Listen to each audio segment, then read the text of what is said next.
ഗുരുവായൂരിലെ മുതിർന്ന പൗരന്മാരുടെ കൂട്ടായ്മയായ സ്നേഹസ്പർശം ഓണാഘോഷം സംഘടിപ്പിച്ചു. പകൽ വീട്ടിൽ നടന്ന ആഘോഷങ്ങൾ ACP C പ്രേമാനന്ദകൃഷ്ണൻ ഉദ്ഘാടനം ചെയ്തു. എല്ലാവരും വളരെ സന്തോഷത്തോടു കൂടിയിട്ടാണ് ഇവിടെ വന്നിട്ടുള്ളത്. എന്ത് പ്രോഗ്രാമായാലും അത് വളരെ കൃത്യമായിട്ട് എല്ലാ വർഷവും നമ്മുടെ ഈ കൂട്ടായ്മ ഇത് നടത്തി പോകുന്നു എന്നതിൽ വളരെ സന്തോഷമുണ്ട്. RV അലി അധ്യക്ഷത വഹിച്ചു. റിട്ടയർഡ് SP RK ജയരാജ് മുഖ്യാതിഥിയായി. ഉന്നത വിജയം നേടിയ വിദ്യാർത്ഥികളെ ചടങ്ങിൽ ആദരിച്ചു.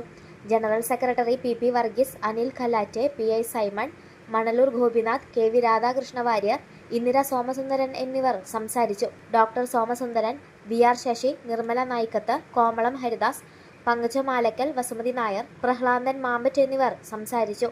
പൂക്കളമൊരുക്കലും കലാപരിപാടികളും അരങ്ങേറി.